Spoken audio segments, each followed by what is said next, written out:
And welcome to Elf Fantasy 2004. You all having a good time? Yeah! The question was, this young lady played a character like Gollum with a voice that she had to do, and she got a very sore throat after about 15 minutes, and the question was, how did I do it for long periods of time? I used to drink a lot of what we call Gollum juice, which was made of honey and lemon and ginger and sweet teas and stuff, but I think eventually my vocal cords became like two old pieces of leather, and nothing hurt them after a while, so... That was how I did. There was no technique. Was it difficult for me to combine two very different characters, Smeagol and Gollum, into one role? No, because I'm schizophrenic myself. I mean, not to, but I mean mildly, not to undermine people who really do have schizophrenia. But I think we all have potential for. I mean, you're not telling me that nobody in this room has conversations with themselves. I mean, I bet you all do in your private moments, and I know that I do, like half of the time. So. It wasn't difficult at all. The question is that Gollum is quite a popular, or is one of the most popular characters from the films, and he's not a nice character. Why is that?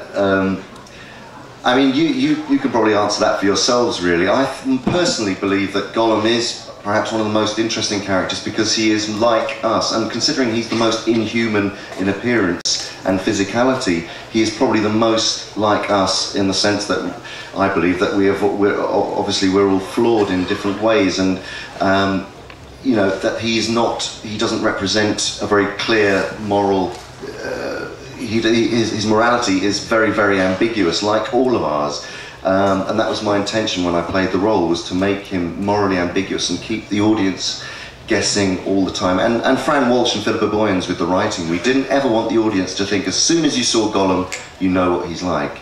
Every moment of the film we wanted to keep it moving so that you know, you were guessing. But I think that's why people are drawn to him, because they see the weakness. He is given the ring. The ring lands in his possession, really, and it asks the question of everybody: what would you do if such a thing like that landed in your lap? How would you deal with that amount of power? Most people wouldn't be able to cope with it, and so there is ultimately he is a victim. I see him and played him as a victim rather, and that's why I used the whole analogy of him being an addict to really help me play the role.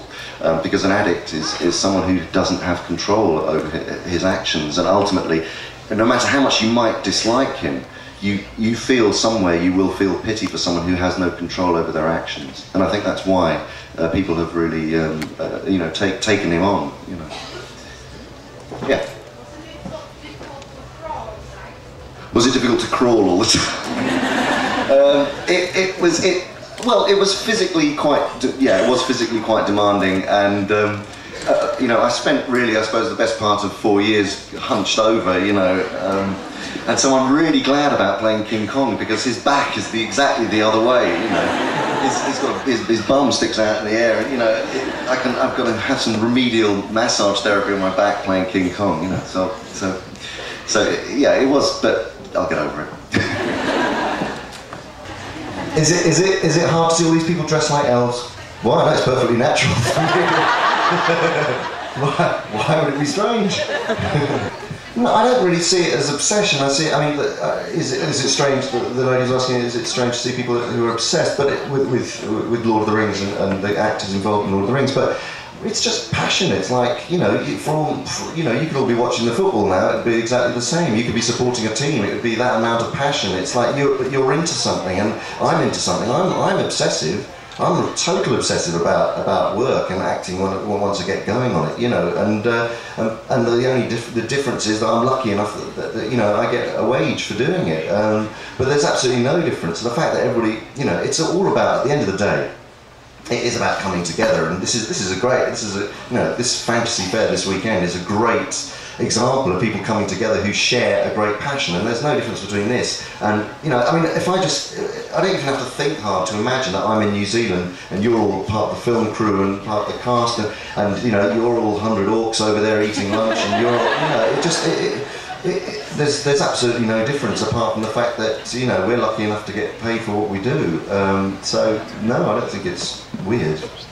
Okay, so listen, I thought just to finish off, I could perhaps demonstrate just a little bit of I don't know if I'll get it all right because I've forgotten it, but the scene, for the schizophrenic scene from the Two Towers, just to finish off. So,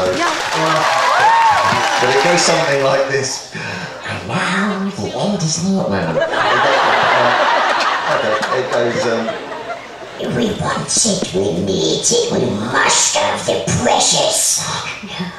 No, Master is our friend, our friend. You don't have any friends. Nobody likes you. Listen. Where would you be without me? We survived because of me. Gollum. Not anymore. Leave now. I'll never come back. Leave now. I'll never come back. Leave now. I'll never come back. We told you to go away, and away he goes.